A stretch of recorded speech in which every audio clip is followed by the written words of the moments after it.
Kan mapaune yanare utsumba mitsinjo fa vo mahay mambotry ty firene aiso mitotonga ny ty firenen ka sy efa mampaonena manjaka ny fitiavatena tepitepy fona isan'andro no iainana ety e fantrana lava isan'andro to manjary makai e fa tsy mizatra mitomby ireo mpano ratsy dia avela sa mangalatra sa tsy ty anazy ty amikaly ireo majinika ka manano foana fantrana no iainany mandavamijaly gasy fantrana lava tsisy fiavarany mitotonga na midina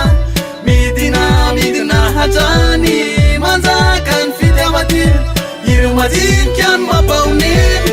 ianareo tsy mamitsinjo fa vo mahay mambotry ty firenena ka miala tsiny zahay raha mba hiteny fa tsy rarony loatra fiainatsika malagasy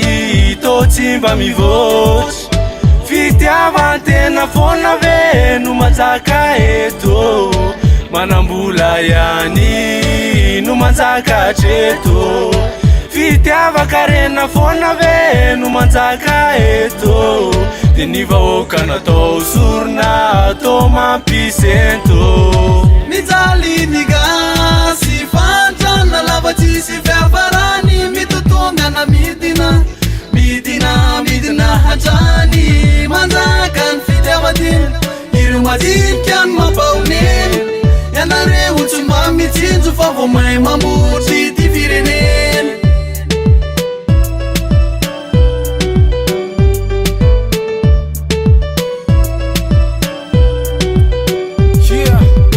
nandro fianamo vahoaka kehitriny misakantseranenina tramo tsy manatsiny mijaly tsy ambikaly fiainanaty sarisary sabatra ampiasaina koa to miakabity foana trano mitotonga nisan'andro le vidim-piainana na andefozon'ny areny miova le fisainana zay manambola ihany ny afaka amrehare zay tsy manana dia mionona fa hoaizary mo hoe indrana amin'ny fianakamy sy tantarainy tsy fananany izo no bokatrosy dia ny lokany azahanana ny ombo mahi tsy lelafony namana ka mila miketrika ianao raha te ho tafarany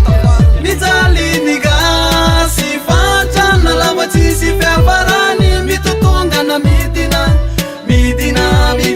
hatrany manjaka ny fitiavatena ireo majinika ny mampaoneny ianareo tsy mba mitsinjo fa vo mahay mambotry ty firenena mijaly ny gasy fantrana lava tsisy fiavarany mitotonga na midina hatrany manjaka ny fitiavatena ireo majinika